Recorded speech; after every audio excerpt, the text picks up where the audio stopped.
Rihanna standing by her man in court.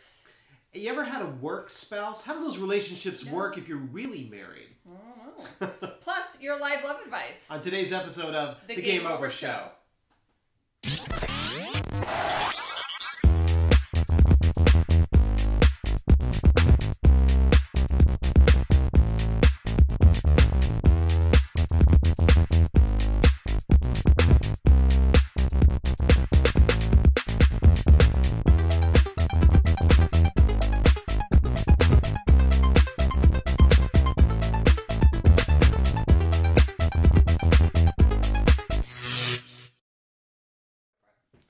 Welcome to the Game Over Show. I'm Charles J. Orlando. And I'm Lisa Stedman. The fabulous Lisa Stedman. That's right. The redonkulously awesome Lisa Stedman. True. The worshipped and... So we're just we could go on and on this whole show. I would be so okay with that. But this show is about you. The Game Over Show, thank you, sir, is street smart love advice dished up and delivered hot in your face. Wow. This is going all kinds of naughty. I didn't think that way, but Lisa always does. If this is your first time here, we come I'm dirty. Live on... Well, they're like naughty for that. And so are you, and I know it, and that's why I talk to you this way. I know you like it. We bring it live every day at 2 p.m. Pacific, 5 p.m. Eastern, 10 p.m. in London, and 9 a.m. in Sydney. We're glad you're here. We're so glad you're here, and I love that we have a worldwide audience. Thank you for tuning in. Thank you for making the Game Over Show part of your daily life. Or if you don't catch us live, catching us on demand after the show, we appreciate that too. Definitely. We got a packed show, so we're jumping right in. What's hot?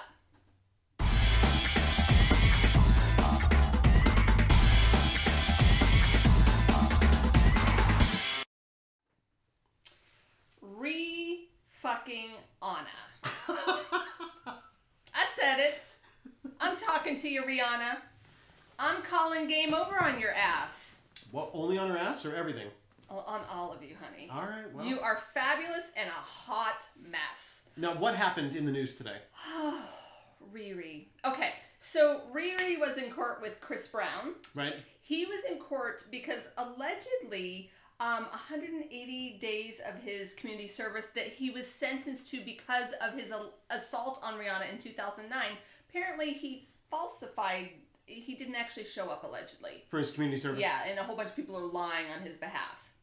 Game over to you, sir. Nice. Game over to you. So, do you think anybody else could get away with that kind of shit? Like, if he wasn't a celebrity, would he be able to walk into an LA courtroom and they go, "I mean, you can't do that. You gotta go do it." No, I think he is getting. I think he's being held accountable for it. I think that he. My understanding is that he had people falsifying it in his camp, not the judge. Well, right, but so it wasn't the community service people. No. Okay. No. Okay. His peeps, including I think Peter Cipriano, his mom. Like it was like, come on, people, mom, Chris Brown's mom. No wonder this man is so effed up. You are corroborating his story. You are corroborating this idea that he is a victim of society. F that, game over. But here's what I'm really calling game over to. Tell me. I get that Rihanna says that getting back with Chris Brown is her choice and it makes her happy and she doesn't care what other people think. Rihanna, I get it. Right, and that's an empowered statement, but... Yes, but... First of all, calling game over on the fact that you are with your man blowing him air kisses in court while he's talking about probation charges stemming from beating you. I just call big fat game over on that. That is so dysfunctional. It's super dysfunctional, and maybe it was a one-time thing, and maybe he'll never do it again, and maybe all will work out. I'm calling game over on women who don't learn their lessons. This is what I'm calling game over to, ladies. We can't change the way men behave. We can change our response to it. We can change our reaction to it. Right. We can change our choices. Rihanna, I call game over on this. On this scenario right here. Totally. I just don't understand the whole, like, it's so crazy screwed up. It's crazy screwed up. Now, having said that, for anyone who's watching and saying, I'm in a relationship like this, I've been abused, I am being abused, there are lots of resources, and I know it's not easy to get out. I used to work in a battered women's shelter. I've worked with these kinds of women. I've been in that situation myself. So I understand it's not easy, and I'm not making light of the situation, but I'm saying if you have there's two, well, One reason that women stay is because they don't have any resources. Right. So this is or they feel they don't have any resources. Right. So this is a woman who has plenty of resources and she's choosing to stay in a relationship, whether it's abusive or not. I have no idea. But I'm just saying, if you are in a relationship like this and you feel like you don't have the luxury of resources that Rihanna has to get out, there are plenty of services for you. Google domestic violence shelters, Google domestic violence support. Get the support you need. Call the anonymous hotline. You can get support. And stand with us and call game over on this bullshit. And it sets such a poor example to other women or younger women that are influenced by her because they're fans, right? So, and I know she says she's not a role model. Sorry, no, you are a role model. You're in the public eye. Yeah. And you have to be held to a higher standard than other people who are just kind of in the everyday Joe, right? You can't do that. In the everyday Joe. To our international audience, I mean, the U.S. has different laws based on domestic violence, but there are resources worldwide. Around the world. Absolutely. So Google them in your area if you're in the U.K., if you're in Australia, if you're in Portugal, or Ireland, which is where a lot of our fans are. Thank you for watching. Yeah. Please take a look at those resources. Or worst case scenario is you want to talk to your family. I would bet that a lot of people are in the dark about what's happening. Or you may have been alienated from your family because of the relationship. That happened to me. So walk into a fire station. Just do that. Hot fireman. Hey, why didn't I think of that when I was going through this? Damn, I could have met a fireman. No, but firemen don't necessarily call the law into their hands instantly. They're there to assist and help. They don't look at it from a criminal standpoint first. They look at it from a human standpoint. Right. So I'm always an advocate of showing up at the firehouse. Me too. Cops look at it with their cuffs. For firemen look reasons. at it through their... Meow. Everybody wants to be Magic Mike. Oh, you just said my favorite two words, other than The Rock. It's all kinds of hot up in here. Do you want to go to Love and Tech? I do. Let's talk Love and Tech.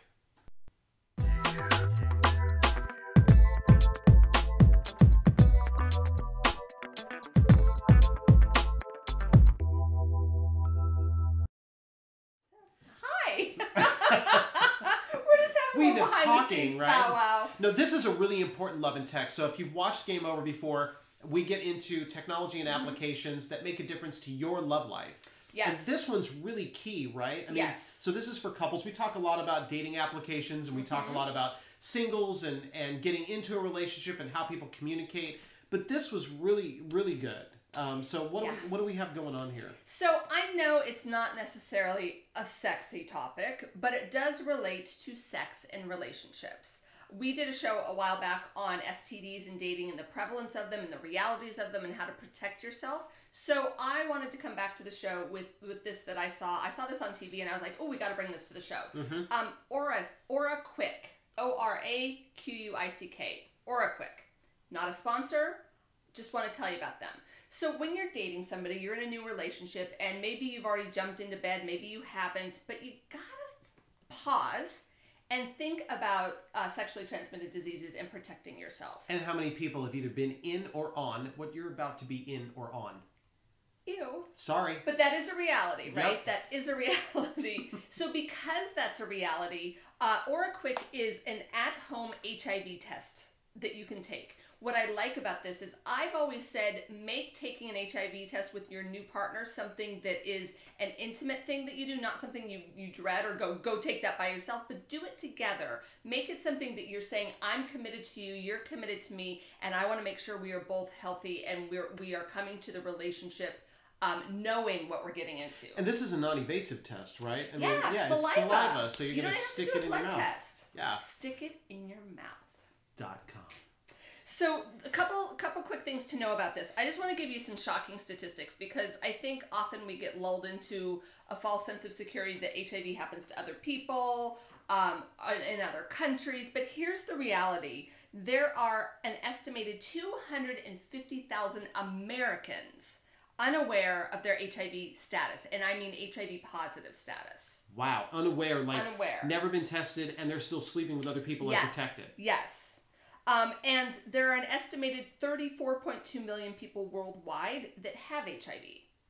So it's not something that's going away. It is more treatable. It's not a death sentence like it used to be. There are definitely things you can live with HIV, but you need to know, right? And you want to know before you start sleeping with somebody their status and your status. So you can do this together. I think this is a great, and not like, woohoo, we get to take our HIV test, but like, hey, let's do this. And let's really show each other how much we love and respect each other. No or doubt. If you're not in the love stage, how much you respect each other. Well, and it gets puzzling sometimes because sometimes people say, I can't take this test with them. I don't know them well enough to be comfortable. But you're sleeping with them? Exactly. Like you're already in bed. You're really not going to do anything and protect yourself and have the honest conversation.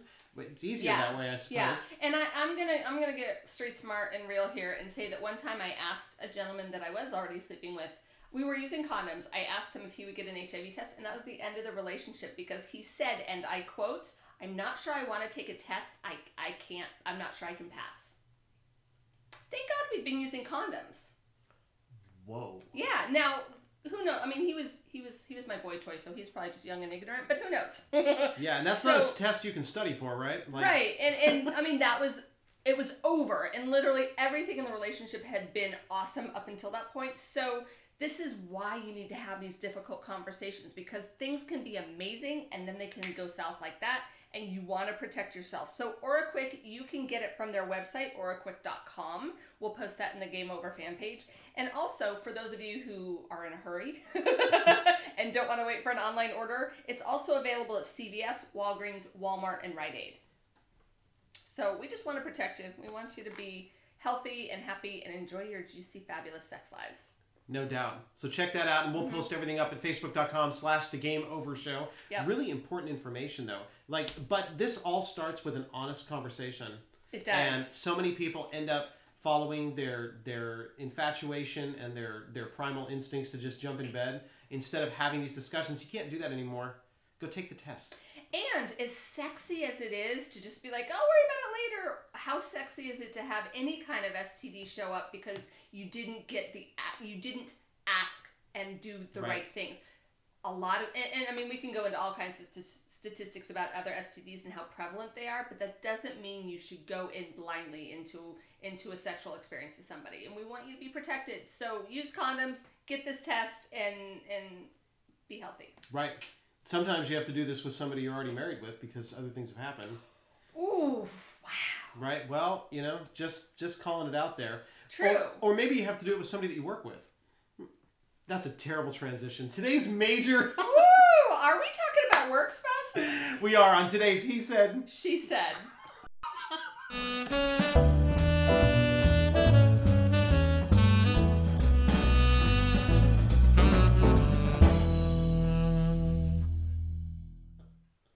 HIV tests with people sitting in cubicles next to you. Right. Hey, Sexy. Sometimes. Well, so a lot of people talk about having two different types of spouses. You're one of those people. I do.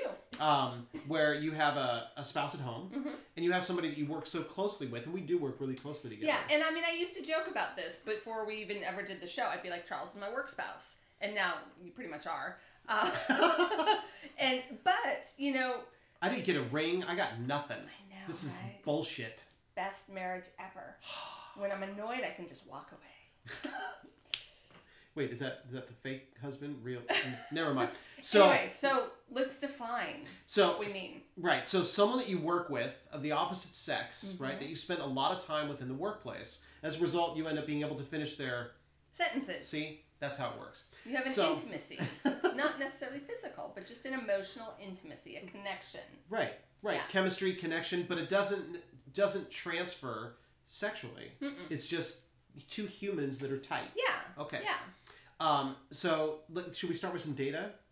You love data. Let's start with data. I like data. So data from Career Builder. 11% of people in the workplace say that they have a work spouse in this way. Because they work closely together. Yeah. And I think this is pretty common. So 11%, that makes sense. Now, does that make people uncomfortable when they start referring? Does it make other significant others uncomfortable? It could, and this is a big question we have for our audience. If you have both a work spouse and a home spouse, whether you're married or you're just dating somebody, is it uncomfortable? Is your partner jealous? Right. And how does that affect the relationship with one spouse versus the other? You know, and we've talked about this before. Like, I happen to be married to somebody who doesn't have a jealous bone in his body, and I'd like to keep it that way. So I'm really respectful of my marriage and my marriage. I can't imagine what it would be like to be with somebody who's like, this isn't okay with me. Because how would I handle that? I mean, obviously, if you're in the right relationship, you want to honor your marriage. Well, definitely. And that's why, I mean, communication about what happens at work and at home is so important. Yeah. But things slip sometimes, right? Where, I mean, not with us, but They slip, do they? Well, a lot of people end up mistaking... I haven't gotten that memo. No, not us.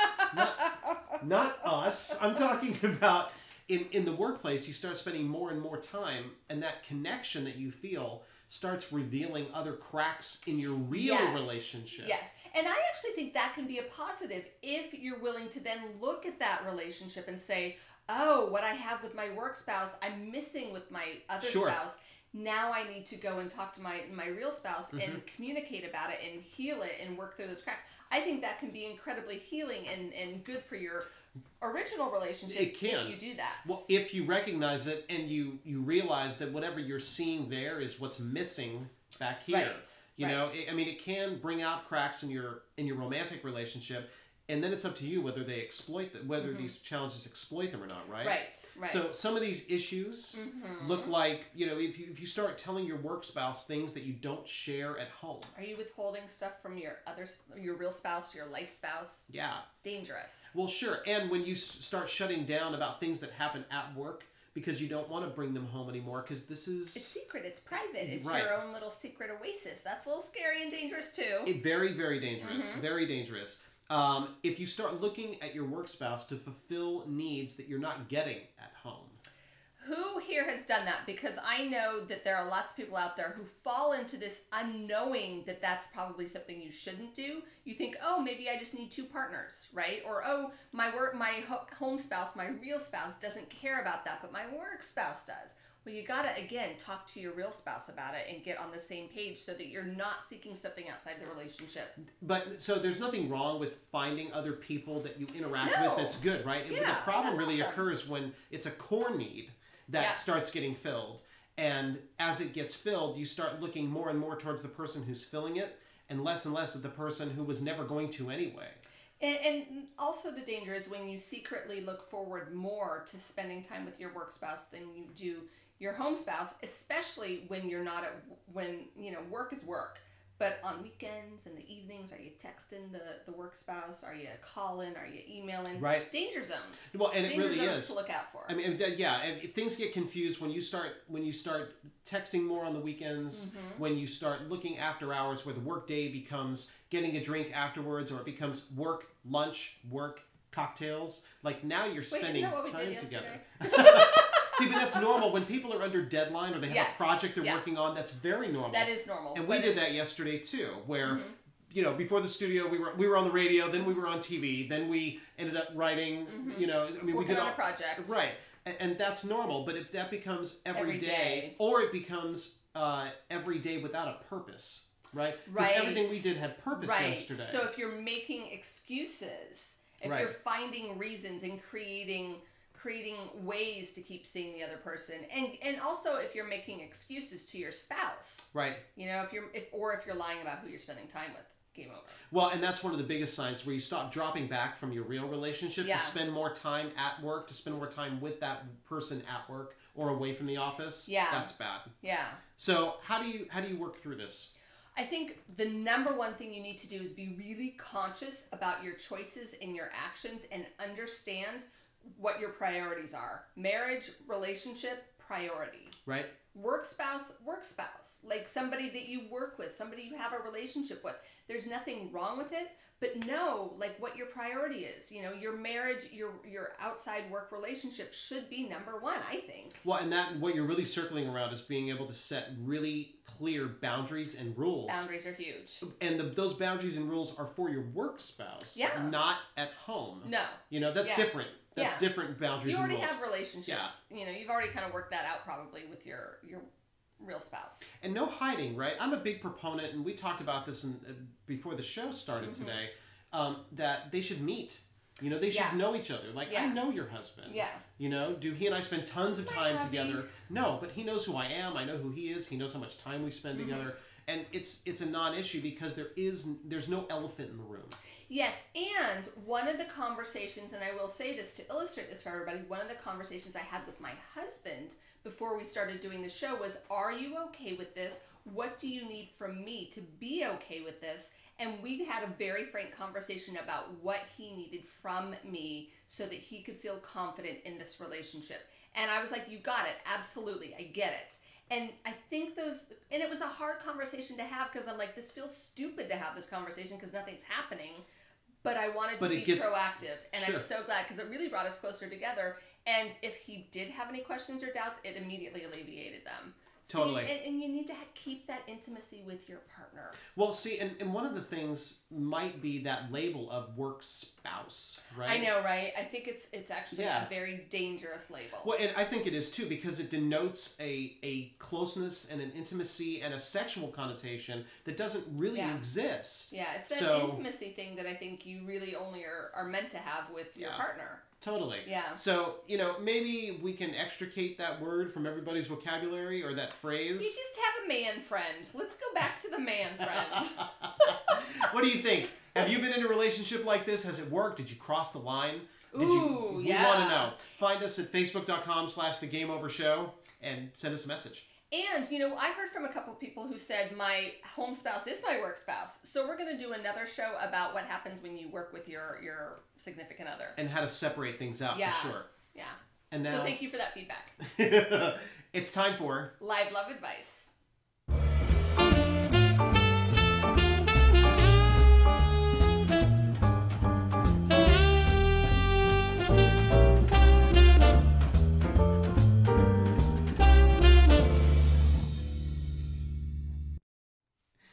Every day in the second half of the show,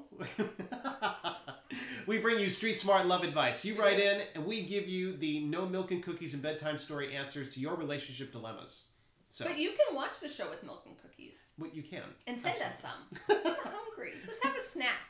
Remember story time and snack time in like kindergarten? I lived for that. All right, this first one's coming in from T. Hi, T. T wants milk and cookie. No. T asks, I recently got out of a very bad relationship. And this person was physically and sexually abusive to her. Okay, bad relationship. It was about a year. Okay. And, glad you didn't stay longer. Well, she was using drugs during that time, and now she's gotten clean, right? Congratulations. The problem, I'm just going to consolidate her message here. She's identified the red flags of what it means to be in a bad relationship. Good. Yeah, so huge progress, right? And she's been able to call game over. And those are her words, so perfect. Whoop, whoop. Go T. The problem that she's having is that she's putting forth a lot of effort, right, to move through this, but it's frustrating because she's still attracted to the wrong guy. Now, you went through this, Lisa, so I'm going to put you on the couch. She doesn't know what else she can do to get herself out of the pattern. Now, awareness is stage one, right? So what does she do from here? How did you fight through identifying the wrong people and feeling that way about all the excitement and the drama and the bullshit? Yeah. It's real delicious and it's devastating. So... this is T. This is T. So T, first of all, I'm going to give you a gift for your hard work. And if you'll email the show, I'm going to email you my ebook, Bad Love No More. It's my step-by-step process for kicking your bad love habits to the curb. Really important book. And that will do the step-by-step. For the purposes of the show, let's talk about the step-by-step. First of all, kudos. She recognizes what was wrong, what wasn't working. This is like going to the gym and exercising a new muscle. It takes time. And the universe, God, whatever you believe in, has a way of testing us to see how really willing we are to make a change. So, you know, bad men are going to come along and you're going to be instantly like, you know, like you're going to be on high alert because that's what you know. So the best exercise, and I've given this exercise before and you like that I give this exercise. Yep.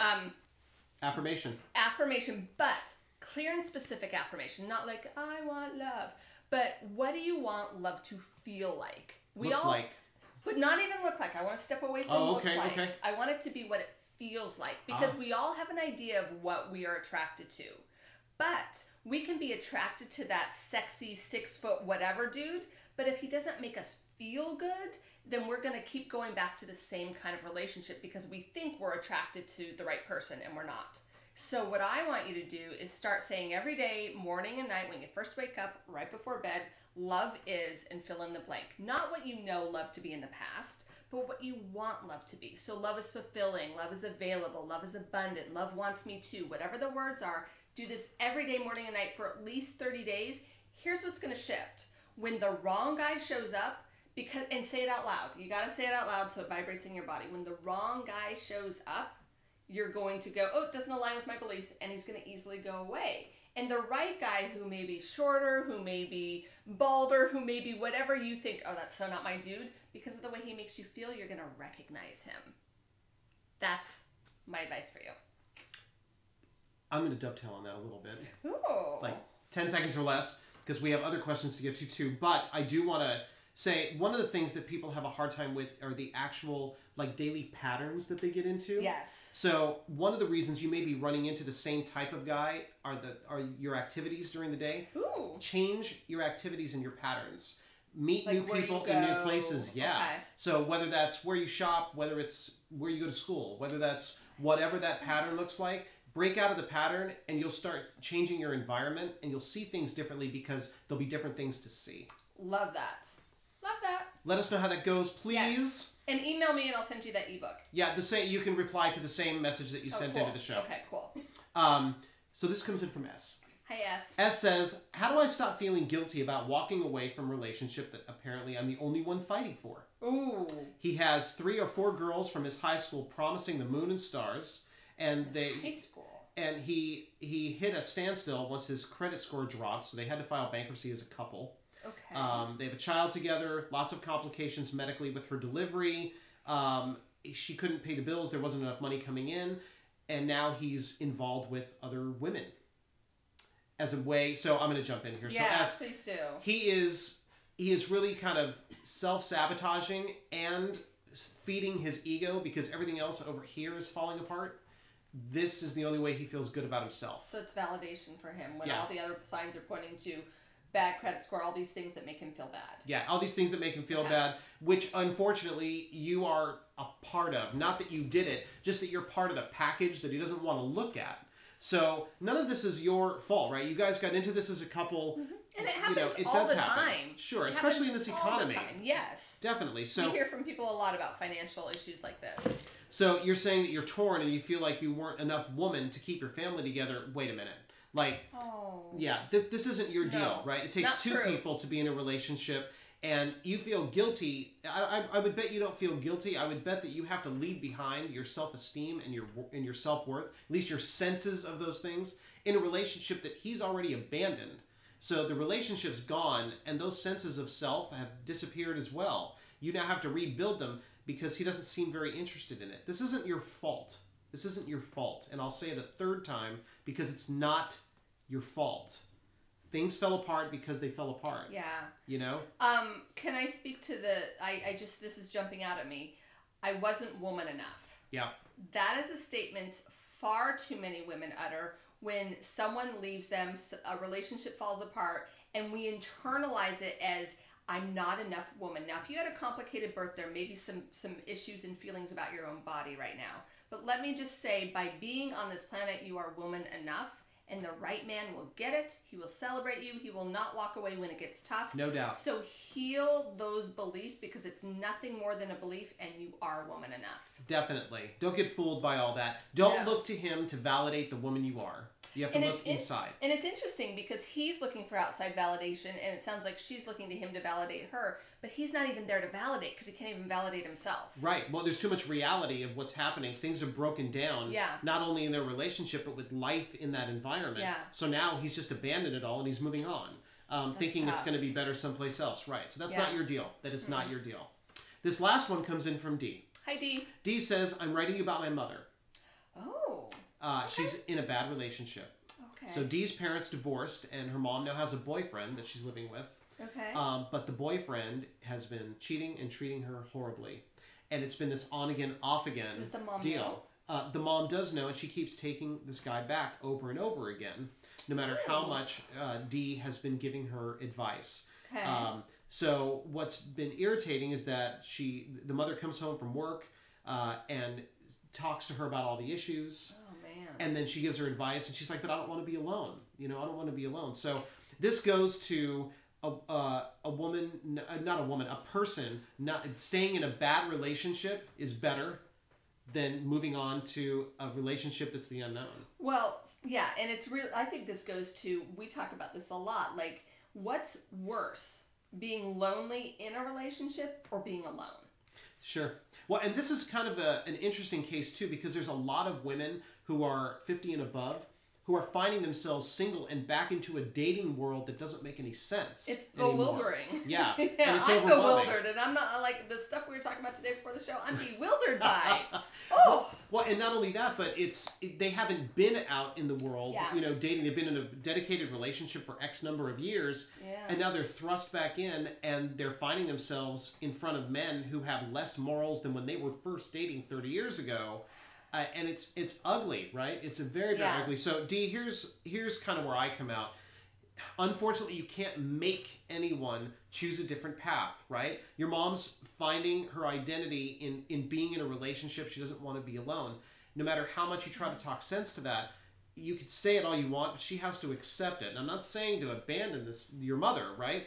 But she has to get to a point where she's either willing to get professional assistance in learning why she's become codependent in the bad relationships for her own reasons, or she has to listen to you or someone else who's speaking the truth. Yeah. Yeah. Yeah. And the only other thing I'd say is you can't fix this or solve this for your mother. And I'm not sure your relationship status, but I would just say ask yourself what you can learn from this for your own relationship future. If you're single, what can you learn from this that you'll never put up with this kind of treatment? What can you learn from this? And hopefully just by loving her, she's going to get on her path and you hopefully. know, she's got to find out for herself. So many guys just have it so wrong, you know? Oh, they just yeah, that's a whole other show. Well, actually, friend. that's tomorrow's show. On tomorrow's show, that's right. We're talking about how masculinity is being outsourced. And men are looking at validation outside of their core self. Join us tomorrow. Yeah, armchair warriors. Mm-hmm.